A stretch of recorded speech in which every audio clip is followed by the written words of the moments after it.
No programa Unesp Ciência desse mês, vamos conferir duas matérias. A primeira delas será Filmes sobre Ciência e Tecnologia. Nela vamos mostrar 29 indicações de professores da Unesp.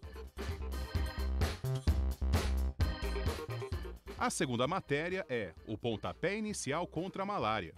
Nossa equipe foi até a Unesp de Araraquara e conversou com Márcia Graminha, professora da Faculdade de Ciências Farmacêuticas. Vale lembrar que essas matérias estão disponíveis na revista Unesp Ciência desse mês.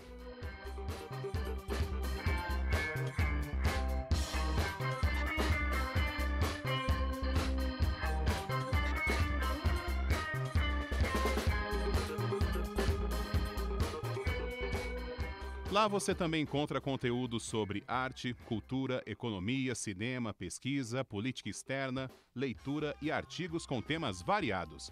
É só acessar www.unespciencia.com.br.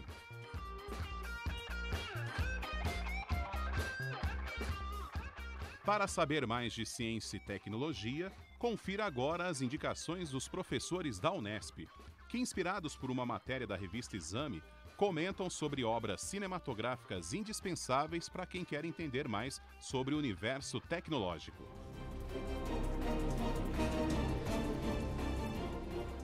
O primeiro filme é O Jogo da Imitação, de 2014, dirigido por Morten Tildum. A indicação é de Paulo do Prado, do Departamento de Psicologia da Educação da Unesp de Marília.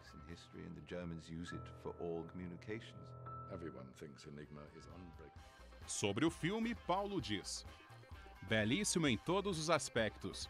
Conta a história do jovem matemático inglês Alan Turing, que recebeu a missão de encontrar um modo de decifrar as mensagens criptografadas do exército alemão de Hitler.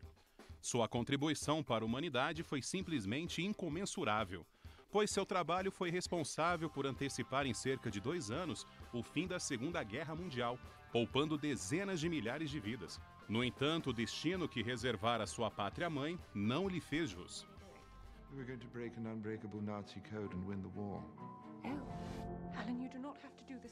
Após doutoranda da Faculdade de Ciências e Letras da Unesp de Araraquara, Cristiane Passafaro Guzzi também fala sobre o jogo da imitação. Ela diz que é um importante relato sobre a história do matemático Alan Turing, ainda que com certas amenizações sobre sua sofrida trajetória. Uma trama permeada de manipulações e reflexões atuais sobre o ser e estar em sociedades conservadoras. Cristiane também comenta sobre outro filme, Uma Mente Brilhante, de 2001, dirigido por Ron Howard. Outro filme do gênero drama biográfico, que relata a vida do matemático John Forbes Nash e sua trajetória permeada pelas agruras da vida. O modo como seus delírios e alucinações permeiam uma ampla discussão entre realidade e imaginação.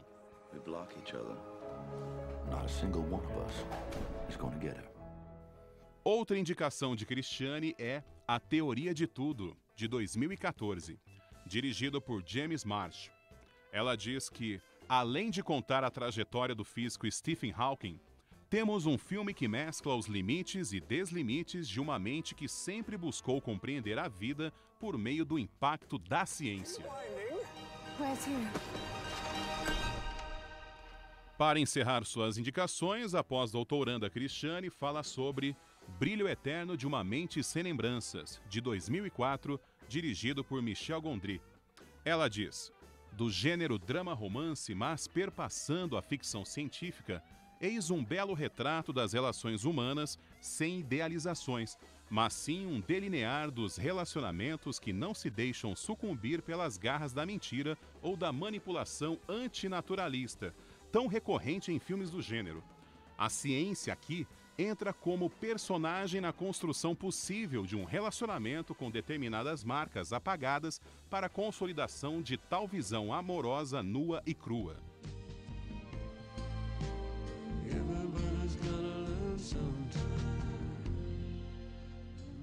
A indicação de Silvia Winter, da Faculdade de Engenharia da Unesp de Guaratinguetá, é o filme espanhol Ágora, de 2009, e As Horas, de 2002.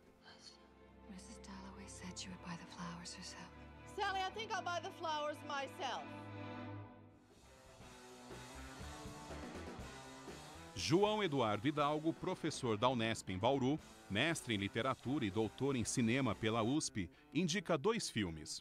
O primeiro é Ponto de Mutação, de 1990. Ele diz que no filme, a cientista mostra que o mundo não é uma engrenagem onde somos peças que compõem um todo, mas sim um conjunto de sistemas complexos interrelacionados. He said, I consider the human body as nothing but a machine. O segundo filme indicado por Hidalgo é A Guerra do Fogo, La Guerre du Feu, de 1982. Dirigido por Jean-Jacques Annaud, Hidalgo explica que o grupo que já pode se comunicar domina a produção do fogo e começa a ter contato com outras tribos, e abre a perspectiva para a evolução da espécie humana. Edemir de Carvalho, da Faculdade de Filosofia e Ciências da Unesp de Marília, lembra de 4 filmes. O Vento Será Tua Herança, de 1960, que trata da intolerância religiosa.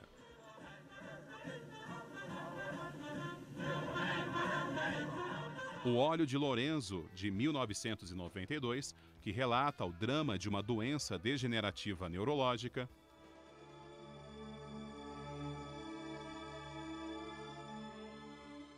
O Nome da Rosa, de 1986, e Giordano Bruno, de 1973, que mostram um embate entre igreja e ciência. Perché sei venuto a Venezia? Voglio tornare a Roma. Ho sbagliato. A seguir, confira mais filmes sobre ciência e tecnologia indicados por professores da Unesp. There's no point in torturing our guests. Unesp Ciência volta já.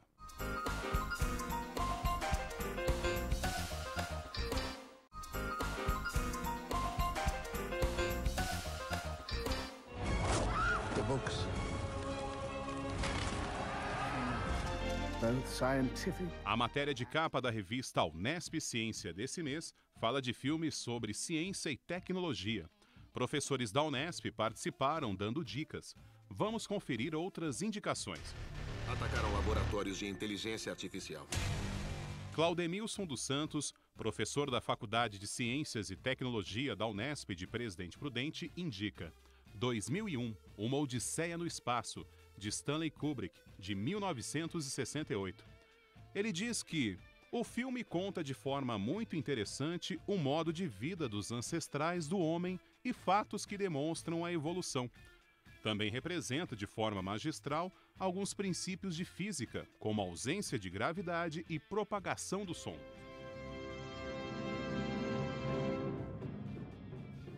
Adriano Cancian, professor da Unesp em São José do Rio Preto, indica vários filmes como Freedom Downtime, de 2001, e Operação Takedown, de 2000.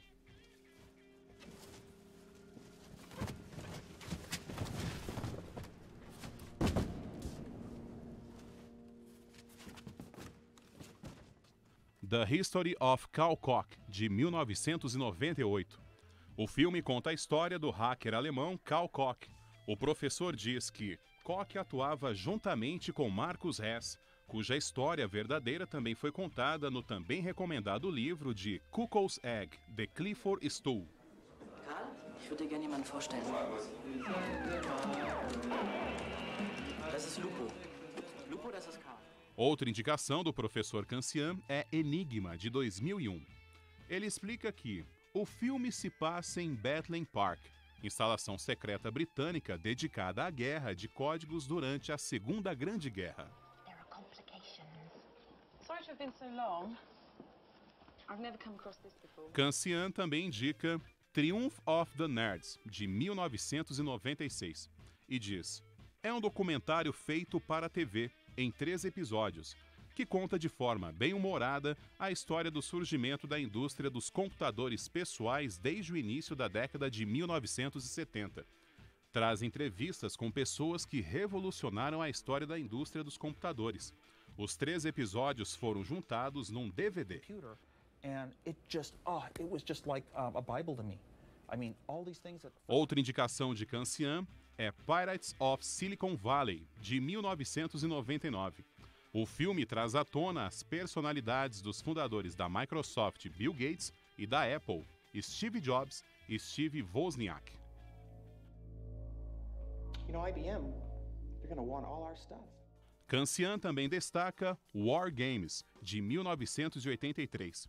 Ele explica que o filme conta de forma romântica a possibilidade de um ataque hacker que poderia causar uma guerra nuclear. Tem vários aspectos tirados de casos verdadeiros dos anos 1980. All right.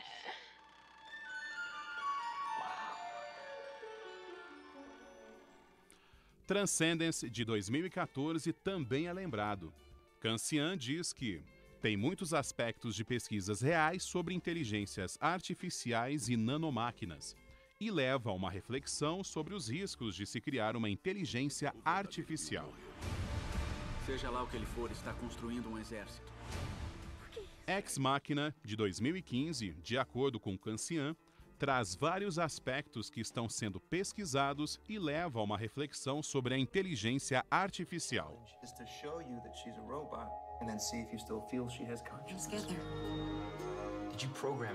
Valdemar Venturini, professor da Faculdade de Ciências Agronômicas da Unesp em Botucatu, indica o documentário Cosmos e diz que o objetivo do Sagan era popularizar a ciência. Há alguns anos, a série Cosmos foi refeita. Agora, a apresentação cabe ao astrônomo Neil deGrasse Tyson, um pupilo de Sagan. A nova série continua com 13 capítulos. Este é um documentário indispensável para os que se interessam por ciência.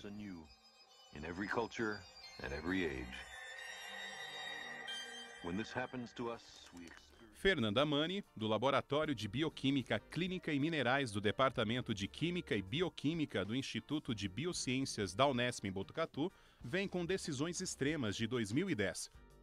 Ela explica que o filme relata a luta de um pai que busca a cura para a doença de Pompe, uma doença do metabolismo do glicogênio. Ele financia uma pesquisa, mas acaba esbarrando na indústria farmacêutica. São possíveis várias reflexões neste filme. No job and no health insurance. You're right. This is crazy. But I can't just sit around and wait for my kids to die. Fábio de Vicente, do Departamento de Física do Instituto de Geociências e Ciências Exatas da Unesp em Rio Claro, indica o documentário Particle Fever, de 2013. Ele diz: assisti e achei fantástico. Very clean and very symmetric, very beautiful. We know that the standard model is incomplete. Outra indicação de filme sobre ciência e tecnologia é Gattaca, a experiência genética, de 1997. Quem lembra do filme é Ivan de Godoy Maia, do Instituto de Biociências da Unesp em Botucatu. Ele explica que o filme aborda questões sobre a manipulação genética de seres humanos, o determinismo genético e controle social. Traça a trajetória de um indivíduo concebido biologicamente, cujo genoma não sofreu manipulação genética, que tenta superar as limitações impostas pela sociedade para seres humanos considerados impuros. No, Vincent Anton. Para encerrar a lista de indicações, Renata Soares Junqueira, do Departamento de Literatura da Faculdade de Ciências e Letras da Unesp em Araraquara, cita o documentário Douro Faina Fluvial, de 1931. Outra indicação de Renata é Berlim, Sinfonia de uma Metrópole, de 1927, e O Homem com a Câmera, de 1929.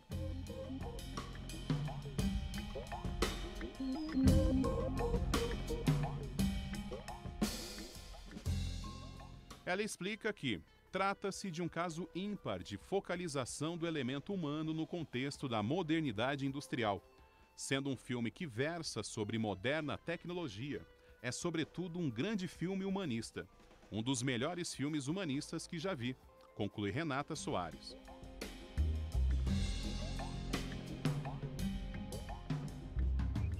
A seguir, vamos conferir a matéria Pontapé Inicial contra a Malária.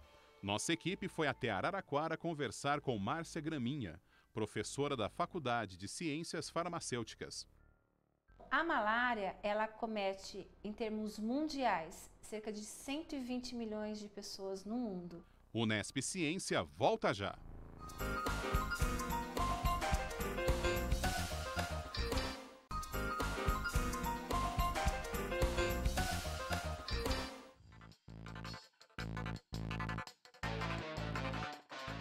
Unesp Ciência está de volta.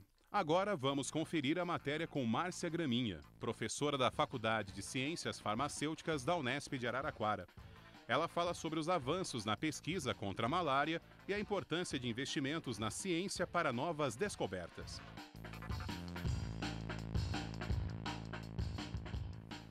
Márcia começa a entrevista explicando o que é a malária e quais os tipos da doença.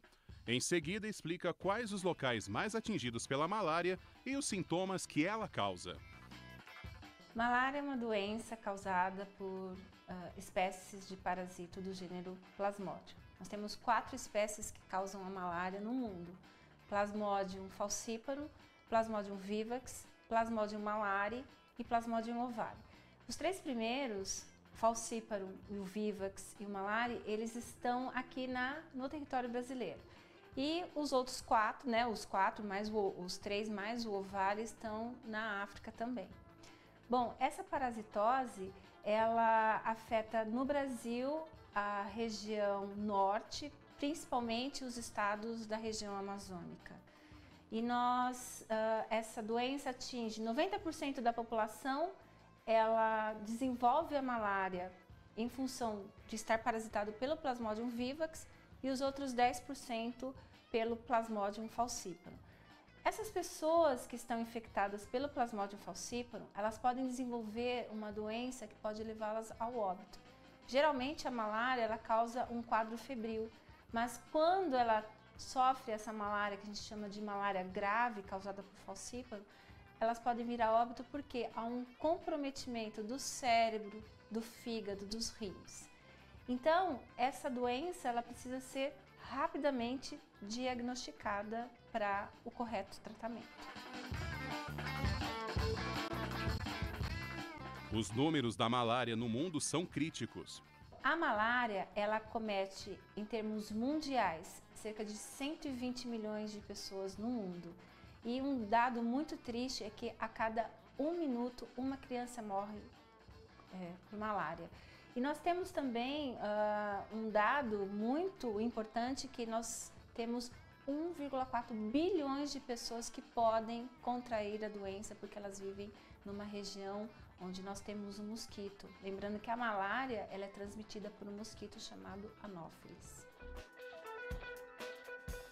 Márcia explica como pode ser feito o controle da malária. Primeiramente, é muito importante o correto diagnóstico da malária.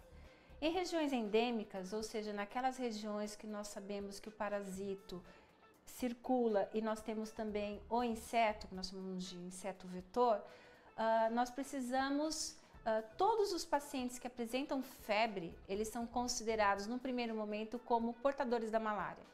Então esses pacientes são encaminhados para os serviços de saúde, é coletado o sangue desses pacientes e aí uma análise microscópica muito cuidadosa é feita para investigar se dentro das hemácias, ou seja, dentro das células sanguíneas, se existe o parasito. E é muito importante essa análise microscópica porque a gente consegue diferenciar o tipo de malária que o paciente está acometido. Se é a malária causada pelo Plasmodium vivax, por exemplo, que é uma malária mais branda, ou se é aquela malária grave que eu mencionei anteriormente, que pode levar o indivíduo a óbito, que é a malária causada por Plasmodium falciparum. Por que é importante fazer essa diferenciação do tipo, da espécie de parasito que o paciente alberga? Porque o tratamento, ele é diferenciado nesses casos. Então, falei primeiro o diagnóstico, agora um outro ponto importante no controle da doença é o tratamento. No início de outubro, 3 cientistas ganharam o Prêmio Nobel de Medicina. O irlandês William Campbell, o japonês Satoshi Omura e a chinesa Yu Yutu. Eles descobriram terapias que podem combater a oncocercose e a malária. Há 2 semanas foi anunciado o Prêmio Nobel de Medicina e o ganhador, melhor dizendo, a ganhadora, foi a pesquisadora chinesa Yu Tu, devido às suas pesquisas de desenvolvimento de produtos naturais a partir da planta Artemisia annua. E essas pesquisas dessa pesquisadora fez com que fosse desenvolvido o fármaco que hoje em dia é utilizado para o tratamento da malária grave, que é a artemisina. Um outro ponto importante em relação a esse Prêmio Nobel de Medicina é o fato de chamar a atenção para as pesquisas em produtos naturais. E a Universidade Estadual Paulista, Júlio de Mesquita Filho, elas têm vários grupos de pesquisas envolvidas com o desenvolvimento de produtos naturais. Por exemplo, o nosso grupo está envolvido no Programa Antártico Brasileiro e nós estamos pesquisando novos fármacos originários de algas marinhas do continente gelado. A artemisina é um produto natural que pode contribuir para o controle da malária. Um ponto muito importante é um controle antes que a doença se desenvolva, através da vacina. E recentemente foi anunciado pela Glaxo, a GSK, uma indústria farmacêutica, que está produzindo a vacina Mosquirix para o controle da doença. Então, o paciente é imunizado com essa vacina e assim ele não adquire a malária. Foi uma vacina desenvolvida principalmente para as crianças. Infelizmente, não é uma vacina totalmente eficaz, mas já é um passo, é um pontapé inicial para o controle da doença. E agora, em novembro, a Organização Mundial da Saúde, pelo fato dessa vacina ainda estar em fase de ensaios clínicos, a Organização Mundial da Saúde vai liberar um parecer dizendo se a vacina já pode ser distribuída para controle da malária. Bom, a inspiração para o desenvolvimento dessa vacina nasceu lá na década de 80, devido às pesquisas realizadas por um casal de brasileiros chamado Vitor e Ruth Nussensweig, que estavam estudando, do ponto de vista de pesquisa básica, a maneira pelo qual o parasito invade as células sanguíneas do hospedeiro mamífero, no caso o paciente. Então foi um estudo de pesquisa básica que levou ao desenvolvimento dessa vacina hoje, que vai ser o pontapé inicial para o controle dessa parasitose.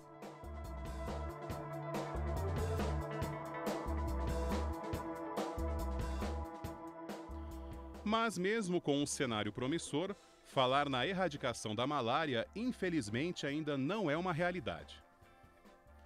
Erradicação 100% é muito difícil de a gente conseguir, porque é complicado você controlar a natureza.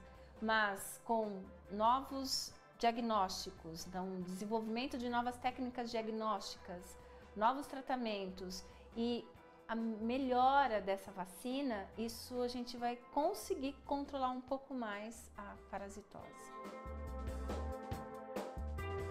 As descobertas mais recentes em relação à malária podem contribuir não somente para o controle da doença, mas também impulsionar novas pesquisas. A descoberta dessa vacina, isso é importante porque nós teremos mais investimentos para o desenvolvimento desses outros pontos de controle.